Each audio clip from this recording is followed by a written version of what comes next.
mga kapitok, welcome sa another episode ng Pinoy Talk dito sa Studio 23. I'm your host, Paul Kimbo. Andito tayo ngayon sa Bosay Resort dito sa Barangay San Roque, Antipolo City. Just an hour from the busy Metro Manila, you can find Bosay. Tara, sama kayo. Let's see what Bosay can offer.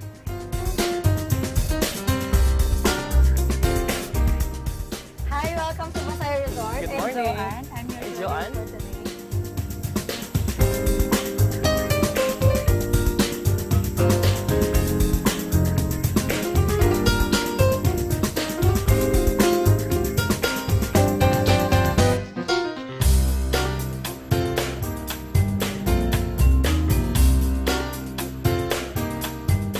Bosay Resort originated from Moray term, Bosay, meaning waterfalls.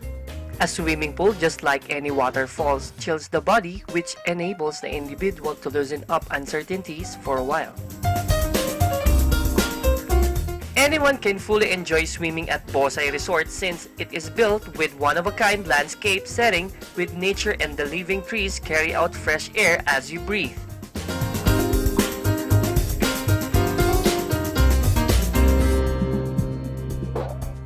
Ang nakatutuwang huni ng mga ibon ay talaga namang makakapag-relax sa mga guests since isa itong eco park-like resort.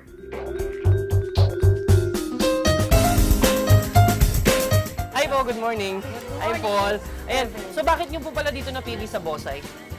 Marami siyang maraming pool, maganda, tsaka mas malapit sa amin. Is this your first time po para bisitahin tong Bosay? No? Five times na, suki na pala nila to, no? Yes, sir. So, nagustuhan nyo, bakit? Bakit pa po nagustuhan nila? Anong pinaka-nagustuhan nyo dito sa Bosay Resort? Tulong! Hindi kasi mas komportable kayo. Opo. Bukod doon, gaya na sabi nyo kanina, kami. sanay na kayo, 5 times na kayo nakabisita eh. Sino pong kasama nyo ngayon? Mga mag-anak, pamangkin, mga anak, tatay ko. And so, every time na meron kayong occasion sa family, dito ang takbo ito yung namin. pinipili nyo, Bosay Resort. Yes. Ang Bosay ay matatagpuan sa Marigman Road Extension in Barangay San Roque. It is a 4-hectare facility located in scenic and serene city of Antipolo. And here's the good news. Swak sa budget ang stay at entrance fee sa Bosay sa kanilang day at night swimming. Just an additional knowledge lang para sa ating mga travelers, sa ating mga kapitok. How much naman ang sinisingil natin or yung ating bayad? Per head ba siya? So, paano bang arrangement natin when it comes to payment? So yung mga amenities sa resort, per head kasi siya. For the entrance fee for adult, it's 160 from 7 a.m. to 5 p.m. Then kapag night, 7 p.m. to 5 a.m., 180. Then for the kids, 4 feet and below, 130. Very affordable Very pala, no? affordable So, nagbabago talaga lang yung price pagka night swimming na, no? Yes, nag-a-add lang siya ng 20. Pero sa kids, same pa rin, 130 pa rin. So, tara, experience na natin yung kanilang Bosay Resort. Let's go! Let's go! O, diba mga kapitok? Talagang affordable ang entrance. But wait, there's more! Bosay Resort has a lot of amenities to offer including their 6 swimming pools.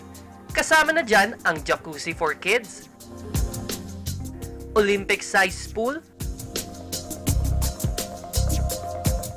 wave pool kung saan may iba't ibang levels ng waves, kiddie pools, function rooms, at clubhouses. So this is the storm wave pool. So kung makikita mo, yung ball yung nagke-create ng wave. So this is the first wave ball in the Philippines. Wave Ball.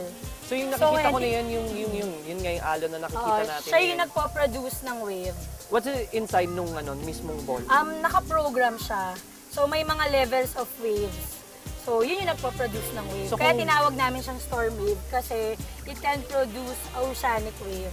Gaano kalakas ang pinakamalakas ka na pwedeng i-produce? Level sa 4. Level 4. So anong itsura ng level 4 nun? So sobrang malalaki talaga yung alon. Parang So, yung oceanic wave. So pwede bang surfing pag nilakasan natin yung... Pwede mo siyang i-try if you want. Di mamaya, gusto ko yan.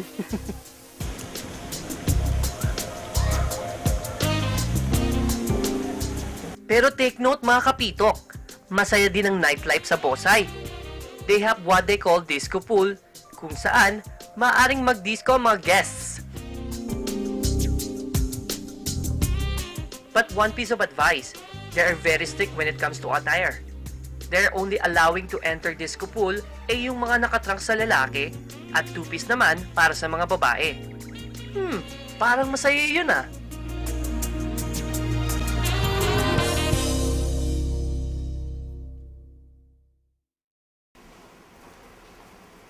And so nandito na tayo sa Bosay Hotel, one of the amenities here dito sa Bosay Resort.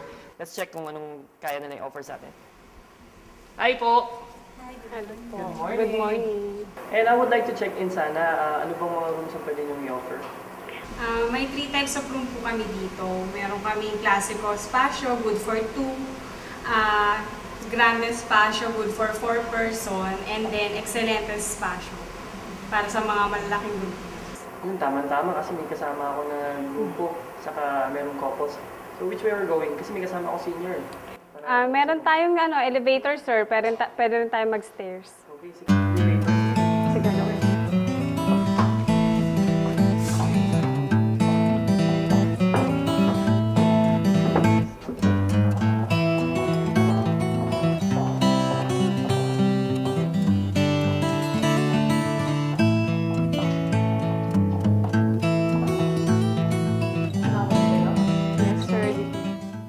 Sir, dito po kayo pwede mag-stay.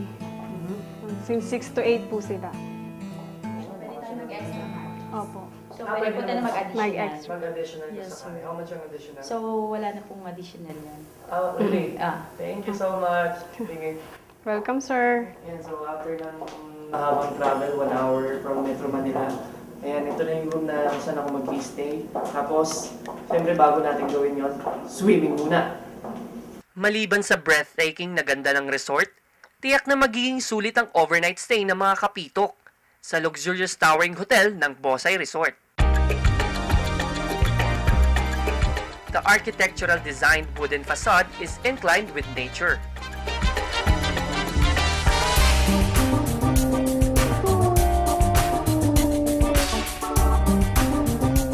Sa loob mismo ng Bosay compound, matatagpuan ang hotel. A few minutes away from Our Lady of Peace and Good Voyage Church o ang Antipolo Cathedral, which is the famous destination of tourists, and it's about an hour away from the metro. Bosay Hotel's provision is to pamper guests with full-service accommodation at reasonable rates.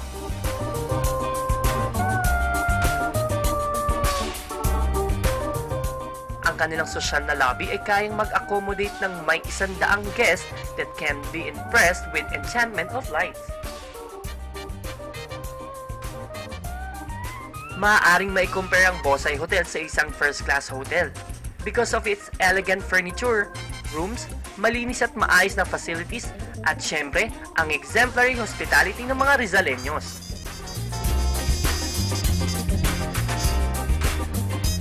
Ito na yung binigay na room sa akin. So later on, dito na ako mag-stay for the whole night. Pero bago yun, try na muna natin yung wave pool nila. Sama kayo. So yun, nandito na tayo ngayon sa Storm Wave Pool dito sa Bosay. Pero bago yon, syempre, kailangan proper yung swimming attire natin. So that's why I'm wearing trunks.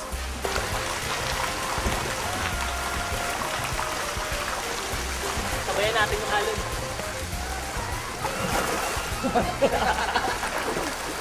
Yun yung nag-create ng artificial wave. Kaya mamaya ng konti makikita nyo, may intensity 1, 2, 3, 4 na level siya. So pag 4, malakas siya, parang alon sa dagat na rin.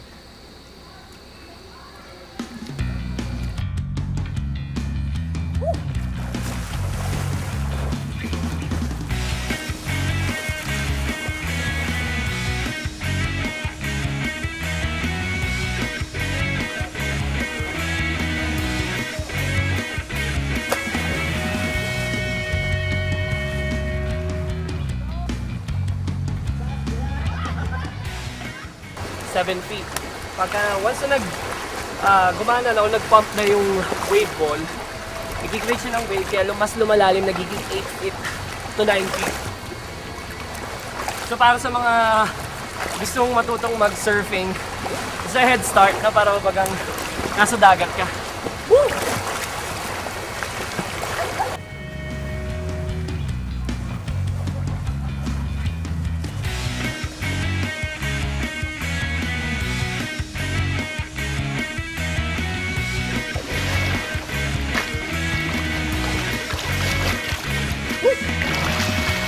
Ang babaw lang pala. Oh.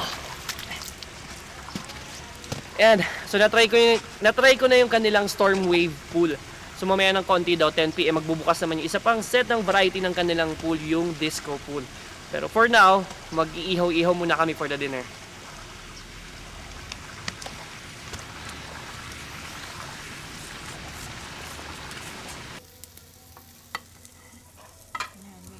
Yan, perfect to para sa mga gustong mag-outing kung grupo sila or mga grupo ng mga office mates, barkada. Okay na okay to kasi dito may enjoy nyo. May mga variety ng mga pools na pwede nating magamit. Olympic size, yung kanina pinakita natin na wave pool or yung storm pool nila. May kiddie pool tayo, may jacuzzi din. Tapos later on, mamaya after ng dinner, aantayin ko lang ng konting oras lang, bubukas yung kanilang disco pool.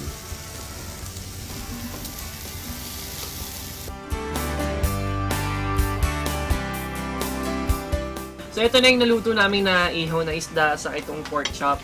And so worth 160 pesos na entrance pagka umaga. Sa gabi naman 180. Sulit na sulit kasi magagawa mo na. Pwede kang mag-ihaw, pwede kang magbitbit na maraming barkada kasi marami silang klase ng cottages saka klase ng pools. Kain tayo!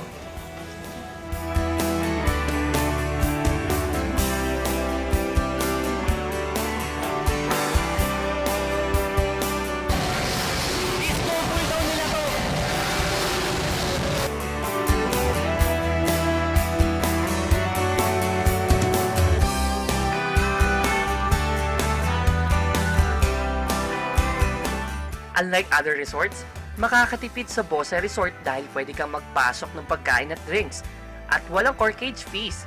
Pero makakabili din naman ng mga goods at iba pang mga kailangan sa mini grocery sa loob mismo kung sakaling kulangin ng needs sa mga guest. So mga kapito, what are we waiting for? Tara na sa Bosse at alamin ang distinction nito sa iba. Next up mga kapito, pasukin ng mga kakaibang restaurant na matatagpuan sa Recto, kung saan makikita ang mga exotic animals at ang restaurant na may touch of art, The Angono Way. Sa ating pagbabalik,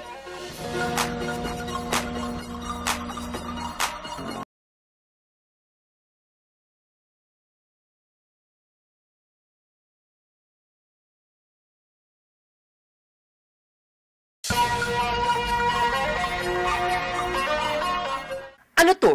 Baboy Ramo as restaurant display? Yes mga kapitok, 3 wild boar o baboy ramo ang pang-akit ng Sanwa Restaurant located in Florentino Flores Street, corner Recto Avenue in Manila. It is a Cantonese restaurant established in 1955. With its 57 years of existence, nakapag-establish na ng mga regular customers ang Sanwa, kung saan binabalik-balikan nila ang mga signature cuisine nito. Parang mapapalaban na naman tayo sa kainan. Let's go mga kapito!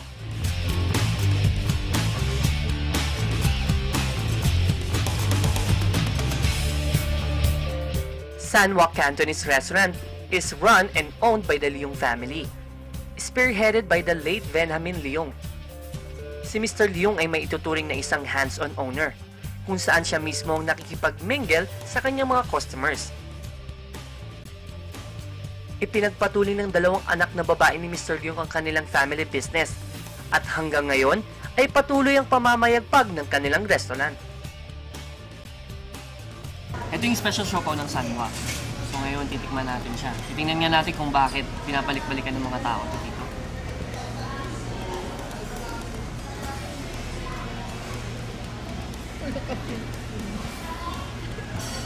Paborito kasi yung siopaw, bata pa lang ako.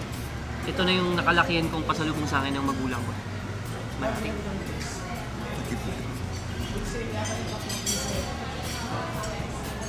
Hindi ganun katamis yung sauce, pero may niiwan siya ng lasa.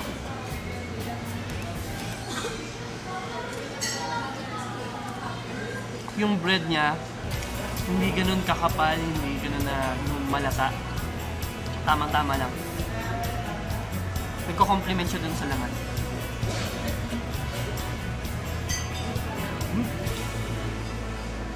Kabilang sa mga ipinagmamalaking food sa Sanwa ay ang trademark nitong pork asado,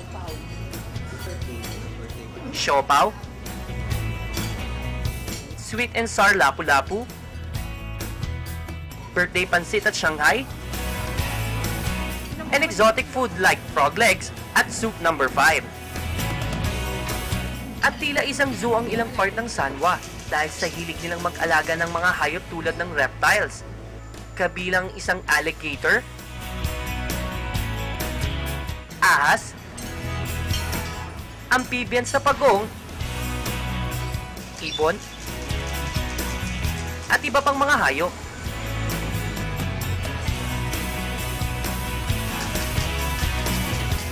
Ano naman kaya ang masasabi ng mga customers sa mga food ng Sanwa? Tara, kamustahin natin sila.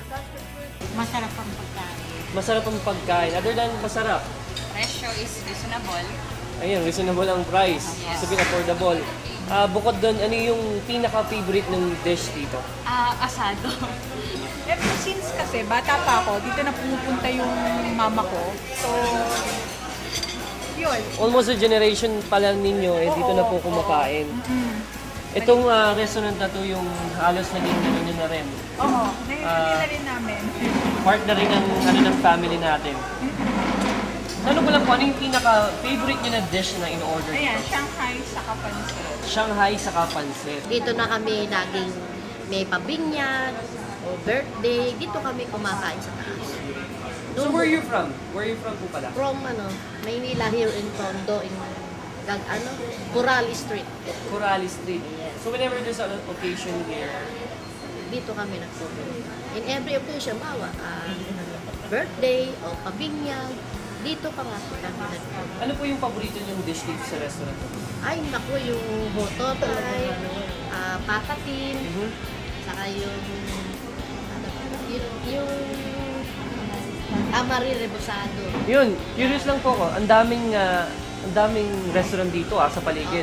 Pero bakit po ang Sanwa? Talagang dito masarap ang pansit canton. You're from Australia, pero bakit dito niyo po napiling kumain sa dami ng restaurant dito? Okay. Every time nagbabalik ako sa Philippines, this is the first thing that my son and my daughter said to me, try that one. Also, ano ba yung nabigla ako na in front of the restaurant, there is pig. Pig. Nagulat ako, sabi ko, ano ba itong may oink-oink in front of the restaurant? Really, na tumatakbo-takbo. Yeah, ito, nakita ko. Yung hindi nakatay naman siya. Nakatay naman. Talaga nakaka-attract nga yun. And then, going up na, what I've noticed, marami mga animals na nandun sa mga, I was shocked, sabi ko, ito, zoo, a restaurant. Pero the fact na marami silang animal, pagpasok mo, yung ambience niya, is really sa pagkain. Sa harap pa lang makikita mo na talaga ito yung main dish nila hinahain. Another thing also that I noticed here, even though it's too far from where we are, because I stay in my daughter's place, sa Las Piñas, Manila, na marami na kami nakainan. There's so many restaurants around Chinese there. restaurant. Right. Chinese restaurant, but this is a very different taste of restaurant. So if you like to experience ang kakaibang restaurant na ito, what are you waiting for? Go na!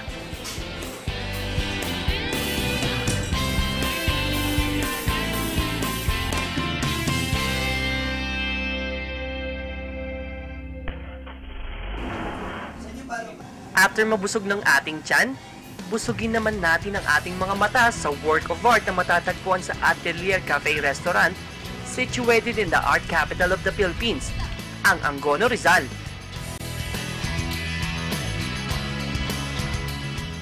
We're here at Atelier Cafe Restaurant. Kasama po natin si Sir. Ako si Ne Miranda, pero ang buong kong pangalan ay Nemesio Reyes Miranda Jr. So medyo mahaba. Mas kilala ako sa pangalang basta Ne Miranda. First question ko lang, Sir. Kailan po na-establish itong ating restaurant? Itong restaurant ay matagal na itong binuo, no? Pero hindi lang siya nag-operate kasi I felt that ang passion ko doon sa pagbubuo ng isang kakaibang museo na restaurant ay kailangan nasa damdamin, sa puso na isang artist kung ano yung gusto niyang ipakita. At dito ay pinakikita ko ang mga alamat ng bayan ng ating bansa na kung saan ito minsan nalilimutan na ng ating kasaysayan. Pero dito ay napanatili namin buhay at siya ay palaging nakikita. Ganon din, makikita rito ang kasaysayan ng sining ng bayan ng Angono, kung paano nagsimula ito noong 1975. Makita yung mga posters, mga pictures ng iba't ng taon-taong pagtatanghal sining ng mga artist. At dito, yumabong ang sining sa bayan ng Angono. Pero higit sa lahat, ito ay isa ring tagpuan ng mga mahilig sa sining ng mga artist. At dito, ang mga pagkaing aming pinakikilala ay mga pagkaing katutubong Angono. No? At yung mga isda sa lake ng Angono ang siyang makikita at matitikman dito sa lugar na ito. So, ang experience ng isang dumadayo dito ay yung hindi lang sa pagkain, kundi yung kasiyahan ng mata sa sining. Sapagkat ito ay isa ring gallery. Kadugtong nito yung Nemiranda Art House at kung saan makikita ang mga likhang sining ng aking buong pamilya, ng aking 5 anak at yung aking mga likhang sining. So meron din kami mga artist, mga na taga-Angono, na kung saan meron kaming atelier gallery na ito ay tuloy-tuloy na nagkakaroon ng pagtatanghal sining. Meron din kaming School for the Arts, yung art camp, kung saan dito naman ay aming binibigyan ng kamuwangan ang mga may hilig sa sining at meron kami mga regular art workshop. Ito rin ang lugar kung saan ginagawa ko yung mga sculptural works at mga higantes ng bayan ng Angono. So yun nga, inspired itong restaurant na ito. Kinayin nyo ito na ipinapakita yung kultura ng Pilipino. Plus, yan, maraming salamat po sa oras nila, sir. Okay, sige po. Marami ding salamat at mabuhay po tayo lahat.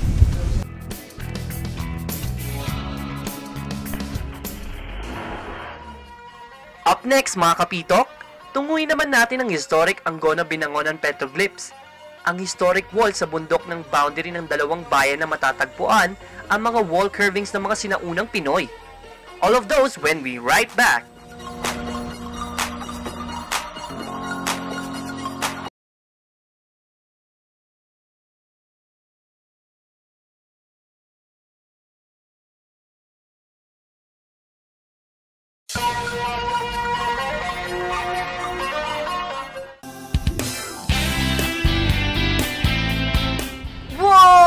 Parang isang roller coaster ride ang pag-akyat sa Angono Petroglyphs. Isang zigzag road ang inyong dadaanan bago mo marating ito. Sa umpisa ay kakabahan ka, pero sa bandang gitna, you'll be amazed sa breathtaking and captivating aerial scene ng Laguna de Bay. Nakakawala ng stress mga kapitok.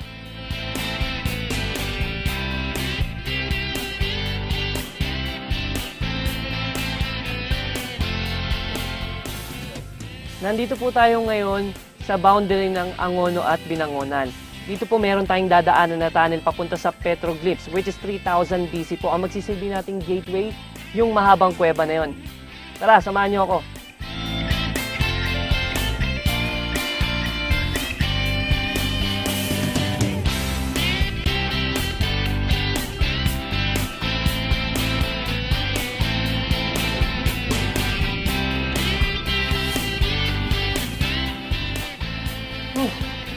Nakakita rin ng liwanag.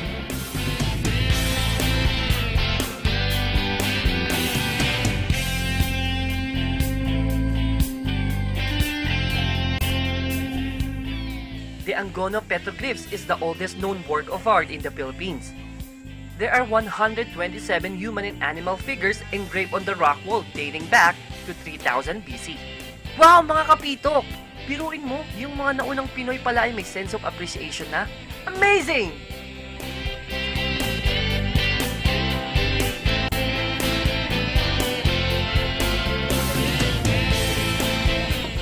Dito po mapapansin nyo na po natin yung mga ukit sa pader. Yan po ay mga 127 po yan ng mga ukit na iba't iba po. So, mapapansin po natin yung mga, meron po diyang parang ahas, pagong, katulad po ng pagong, magnanay, So ito po ay 3000 BC pero tiyak po uli nila yung petsa, baka po mas matanda pa. Baka po umabot pa ng mga 9000 BC. Siguro baka maaaring yung nung araw, yan po yung ginagamit nilang parang ngayon blackboard o yung board na ginagamit nilang sulatan pag nagtuturo, no? Maaaring ganun. Pwede rin po na. Kumbaga, diyan po raw, parang yan yung kanilang pinaka-record ng mga nangyayari nung nakaraan. So halimbawa, sinasabi dito sa mga nakaukit dyan, merong nanay at saka bata. So pwedeng ito ay isang parang ospital dati, isang rock shelter. So yung mga culture nila, yung inilalagay nila dyan sa pader. So yan yung parang nagre-record nung nakaraan. So dyan natin matatagpuan.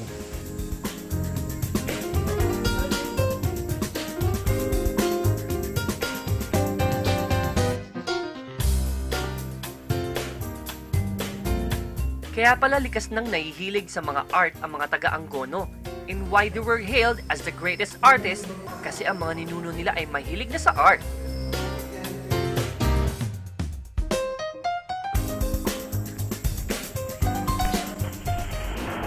Sa susunod na Sabado dito sa Pinoy Talk ay abangan natin ang mga obra ng mga young artists dito sa Angono.